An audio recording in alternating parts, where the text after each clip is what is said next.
Hello everyone, I'm Snehali and I'm a mother of a CP child. So welcome back to Struggle with Prince and welcome back to another new vlog.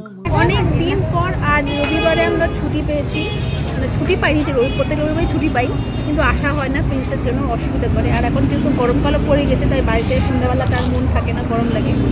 তো অনেক দিন পর আমরা আসলাম আজকে রেজা সার্কেলে। দেখি তো fit check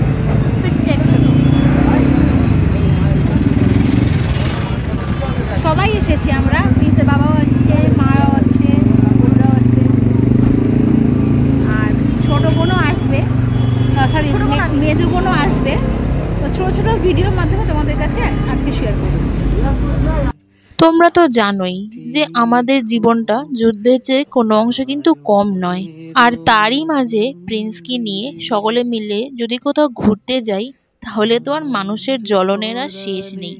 ওর বাচ্চাটা অমন, ওকে নিয়ে তো ঘোরার কি দরকার, এমন এমন কথাও কানে আসে। কিন্তু আমি এগুলোকে পাত্তা না দিয়ে নিজের জীবনটাকে উপভোগ করতে চাই। আবার ওই যে 10টা লোকের মাঝখানে ছেলেকে কোথাও নিয়ে গেলে সবাই আমাদের দিকে হাঁ করে তাকিয়ে থাকে, এগুলোই একটু বিরক্তিকর লাগে। তো আমার বউ এই যে যাচ্ছে, আমি বলতে যাচ্ছিলাম কোথায় যাবে, ভিডিও করে দেওয়া, কোথায় যাবে না বলতে বলতে ভিডিও শুরু করেছে। যে মেকডোনাল্ডসে যাবো, এখন অনেকক্ষণ ওয়েট করলাম, আমার বোন আসবে বলে, তো আসতে লেট হবে বললো। গিয়ে অর্ডারটা করে দিতে, তোমাকে দেখো তো, এই চলো। আমার খুবই কম বয়সে বিয়ে হয় আর খুবই অল্প বয়সে মা হয়ে বুঝেছি যে জীবনটা কিন্তু অত সহজ নয়। জীবনের প্রত্যেকটা ধাপ কিন্তু ভীষণ কঠিন। আর তারই মাঝে যদি আমাদের কোলে একটা অসুস্থ বাচ্চা থাকে তাহলে কিন্তু জীবনটা আরো বেশি কঠিন হয়ে যায়। কিন্তু আমরা এটাকে হাসি মুখে মেনে নিয়েছি।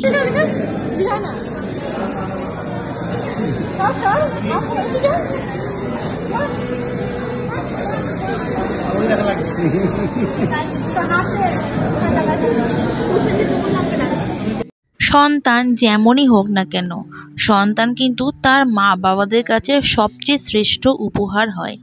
আর ঠিক প্রত্যেকটা মা বাবাদের মতন আমরাও কিন্তু ছেলের কোনো অংশে খামতি রাখার চেষ্টা করি না। ছেলের সব কিছু যত্ন খেয়াল কিন্তু আমরা করি। আমাদের কাজের ফাঁকেও কিন্তু ছেলের যেন কোনো রকম কোনো ত্রুটি না হয় সেই বিষয়গুলো কিন্তু আমরা ভীষণভাবে দুজনে মিলেমিশে কিন্তু লক্ষ্য করি। এর জন্য কিন্তু একে অপরের বন্ডিংটা খুবই প্রয়োজন, যেটা আমাদের মধ্যে অলরেডি আছে। হতে পারে আর 5টা বাচ্চাদের মতন সে হয়তো স্কুলে যাচ্ছে না, হতে পারে আর 5টা বাচ্চাদের মতন সে পড়াশোনা করছে না, এও হতে পারে যে আর 5টা বাচ্চাদের মতন সে দুষ্টুমিও করছে না। সেই চিন্তাভাবনা থেকে এই চিন্তাভাবনাগুলো কিন্তু আরও বেশি কঠিন, কারণ ছেলে দিন দিন বড় হচ্ছে যে। সময় কিন্তু কারোর জন্য অপেক্ষা করে না। বিগত 7টা বছর ধরে ছেলের পিছনে তো অনবরত খাটুনি রয়েই চলেছে। ইন ফিউচারে আমাদের অনেক বেশি পরিশ্রম করতে হবে। কিন্তু একটা বাড়িতে অসুস্থ বাচ্চা থাকলে তার মা বাবাদের পরিস্থিতিটা একমাত্র তারাই বুঝবে। যে বাচ্চা সুস্থ নেই তার ভবিষ্যৎ যে কী আছে এই চিন্তা নেই আমাদের রাতভর ঘুম আসে না।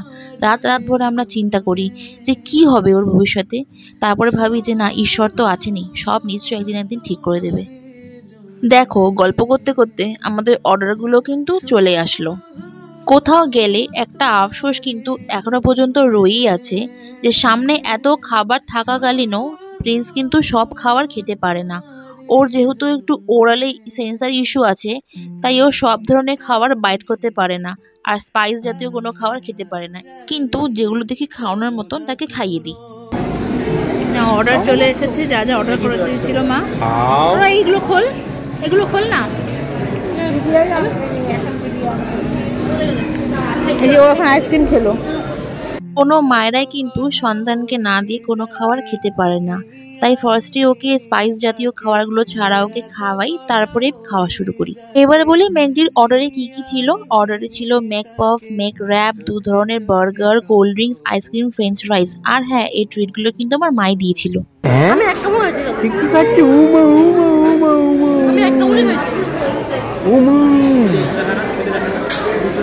তো আর কিছু খেতে পারবে না। বাড়িতে যেরকম প্লেন আলু ভাজা করা হয় ওকে জন্য এটাই খাওয়া হচ্ছে।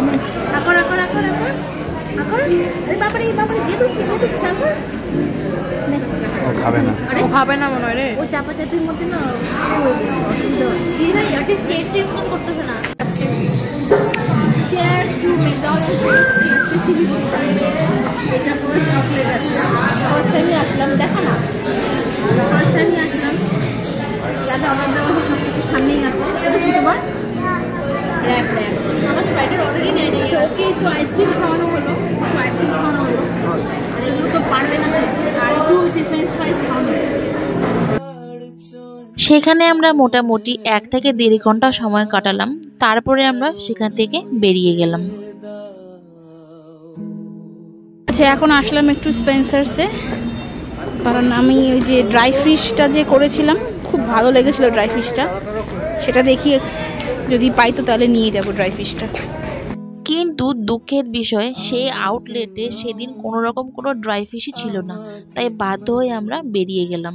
রাত 8:30 মতো এখন বেজে গেল। আমরা কখন আসছিলাম?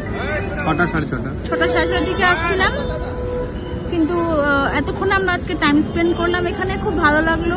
ওকেও খাইয়ে এনেছিলাম বিকালে, দুধ বিস্কুট খাইয়ে এনেছিলাম, আর এখানে ও কিছু খেলো বলতে ফ্রেঞ্চ ফ্রাইজ খেলো, কোল্ড ড্রিঙ্কস খেলো, আইসক্রিম খেলো, টুকু কিছু খেয়েছে। আসলে তো ও তো পারে না খেতে, মন চায় খাওয়াতে, কিন্তু ও তো ঝাল খেতে পারবে না। যাই হোক, যতটুকু পারলাম ওকে খাওয়ালাম। তো আজকে সন্ধ্যাবেলাটা বেশ ভালো কাটলো, তাই আজকে তোমাদেরকে জানানো ছিল। এখন আমরা বাড়ি যাচ্ছি।